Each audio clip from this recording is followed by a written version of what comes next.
Guys, what's up? Darcy here at 6 Strings 9 Lives. Time for another thrash video. Actually, one that I should have done a long time ago. I'm from Canada. I need to have a video on here featuring the big four of Canadian thrash metal: Annihilator, Sacrifice, Razor, and Voivod. And some would even consider Exciter in the mix somewhere. I know some people take Voivod out and put Exciter in. I understand, but I would say personally, Exciter's more of a speed metal band. They have more of definitely speed metal.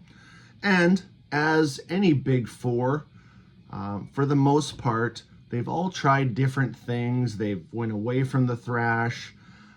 They've like your Metallicas, Megadeths, even Creator. They've all done different things, and that is no different with the Canadian Big Four for the most part. Like a band like Slayer did not veer off. There is a band in this bunch that didn't veer off much either. So what I'm going to do is I'm going to go from number 4 to number 1. I'm going to hold up my favorite album from each. We're going to talk about that. And I'm going to show you one more album that I think is important. Maybe a personal favorite of mine, maybe a kind of a forgotten era of the band, but we'll just do that. So 2 albums per band, favorite, and then kind of a whatever. But let's start off with, and this pains me to even say my least favorite, because it's not. It's great to, fucking awesome, whatever you want to say. But here is a band that my introduction was probably around 88 when I got into Sacrifice, and then I did lose track a little bit of their catalog, but have since caught up. Well, except for one, we'll talk about that too. But so here is Sacrifice, Forward to Termination. This one came out in 1987. This is my favorite Sacrifice album. If you don't know this and you're into thrash, I strongly encourage you to check it out. What you're going to get here is, especially if you're into a band like Slayer, you're going to find some Slayer, a mixture of kind of South of Heaven, but a little speedier, but just great production on this album. It is just so fitting for the time, right in that thrash heyday. And here is the band right here. Sorry about that glare. But so these guys, 6 albums total. This is still to this day my favorite. Tracks to check out on this album for sure. Reanimation, definitely check that out too. And just actually anything. Flames of Armageddon, another great track. The title track also, Forward to Termination. So these guys, only 6 albums throughout all these years, some big gaps. But from their album that came out in 2009, which is called The Ones I Condemn, which is getting reissued by High Roller late next year. I was in contact with Stefan from High Roller, and it is in the plans to release that album later in 2026 if you're interested. But then 16 years after that, which is 2025, they finally came out with their 6th album. And this is the one I wanted to show you because this is an absolute thrasher piece. I love it. I would say this would be one of my surprise albums of the year, the other being Coroner. That album is, anyways, that's for another day or another video, whatever. But this one is also surprisingly kind of just blew me away that these guys can just pick up and continue after these big gaps. There was only 6 albums, so this is called Volume 6. Nice, great Sacrifice logo on here, typical kind of weird artwork. But here these guys are, years later. So definitely, if you've not checked out this release from 2025, definitely go check it out. There is some more progressive vibes on this than their early work. for sure. I mean, their Torment and Fire, their debut album, is very raw sounding, and then you go into Forward to Termination, which is just pure thrash. But and tracks to check out. There was a couple of singles. Missile, awesome one. Antidote of Poison. But track 4, Underneath Millennium, if I'm pronouncing that right. There's actually even some Rush vibes in there. Very good album to check out, period. If you're into thrash and you want to dabble into some Canadian thrash. So that's number 4. Number 3, which I featured a ranking on these guys a while back. But here is my favorite from Razor. This is Evil Invaders. Just, I don't know, at the time this came out, listening to, watching and recording the Canadian show, the Pepsi Power Hour on Canada's Much Music, just blew me away, especially when I heard the title track, Evil Invaders. It was just like, I don't know, the vocals, the way Sheepdog spit out those vocals, the guitar tone, the riffs, you know, a lot of, generally mostly thrash, but there's definitely some speed metal elements in, you know, quite a few of these albums. But yeah, what a great album. If you've somehow missed Razor, this is one of my go-tos that I listen to quite regularly. And another one I think you should know about is absolute, thrash to piece category, and this one would be Violent Restitution. So this is the album. This one came out in '88, so after a little bit of experimentation on Custom Killings, and then this also is the last one to feature Sheepdog on vocals. What would this be, their 5th album, whatever. But this, as far as guitar tone and just it just goes one song into the next, and there's no breaks in this album. It is just one after another, like I said. But this is one of those wicked guitar tones. If you know the album, you'll know what I'm talking about. But check out pretty much anything on here, but some of my favorites are, where are we here? Taste the Floor, great song. But my favorite track on this album is I'll Only Say It Once.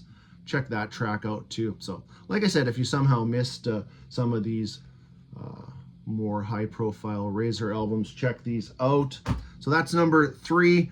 Number 2 is a band that, what would you even call them? Technical thrash. Number 3 is Voivod. Sorry, number 2 is Voivod. And here is my favorite album from Voivod, Dimension Hatros.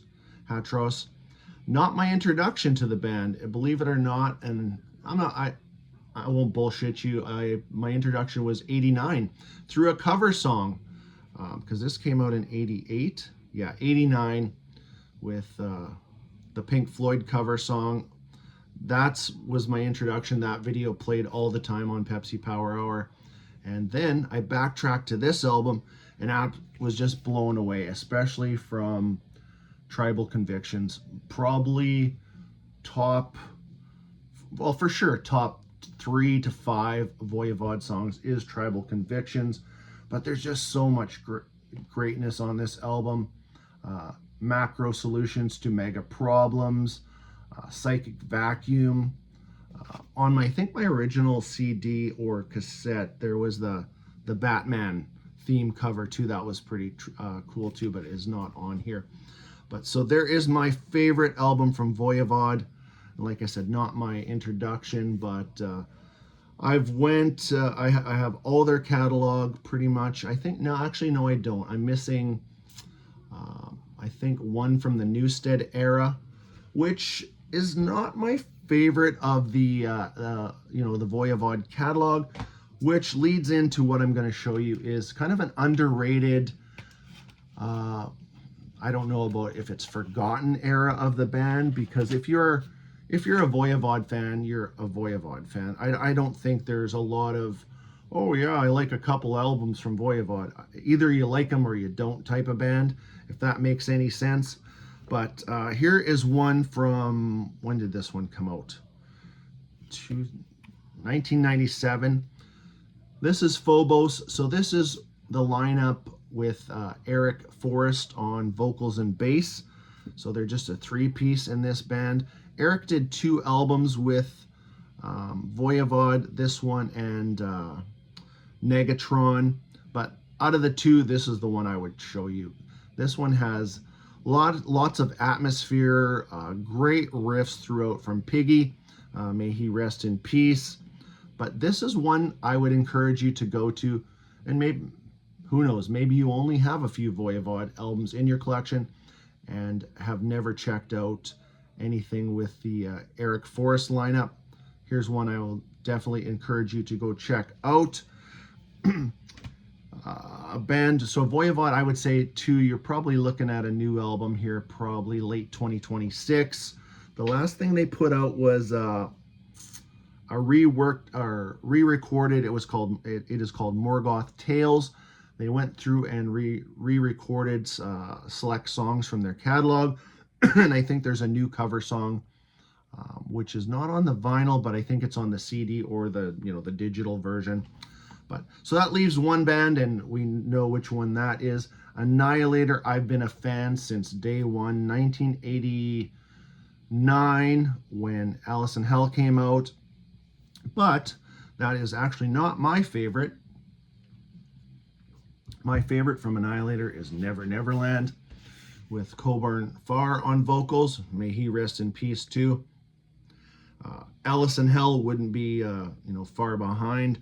I have done a ranking on Annihilator if you want to check that one out on my channel too. But this one, I definitely don't compare them to what Voivod does, but there's lots of technical stuff in here.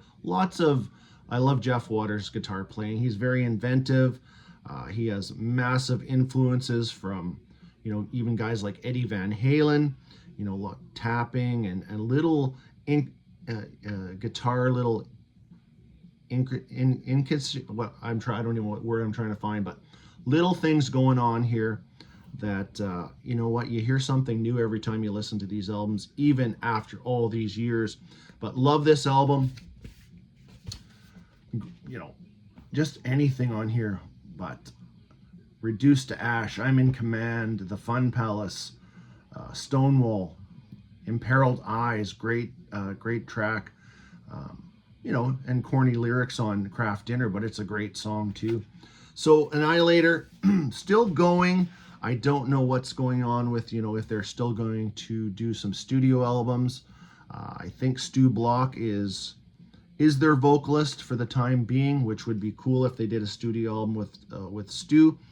But another era that a lot of people, actually what people do is they drop off Annihilator after the first couple albums, and they have 17 studio albums to choose from, and there is some great stuff with, yes, multiple lineup changes, Jeff on vocals, Coburn Farr on vocals, Randy Rampage, and the one I'm going to show you next, which is from a 2-album stint that Joe Como did. Joe came in on vocals on this album from 2000. This is Carnival Diablos. So this is one that I would encourage you to check out from the era of Joe Como, which, if you're an Overkill fan, you know that he was in the band for 3 studio albums and the covers album, and then he left in 99, went over to over to Annihilator.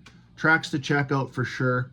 My favorite is the title track, and which is Carnival Diablos. Joe contributed on some lyrics which were well needed. That's where sometimes I feel like Annihilator is a little bit lyrically challenged. Not on this album. Carnival Diablos, that's a great track. The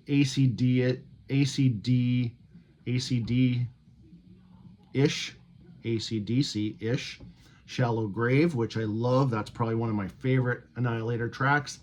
And then I would say check out The Perfect Virus, another great track. But also, if you're in, some of these albums are hard to get. So if you are following the reissues from Ear Music. The Waking the Fury, this one, Waking the Fury, Carnival Diablos, and before that was Criteria of a Black Widow.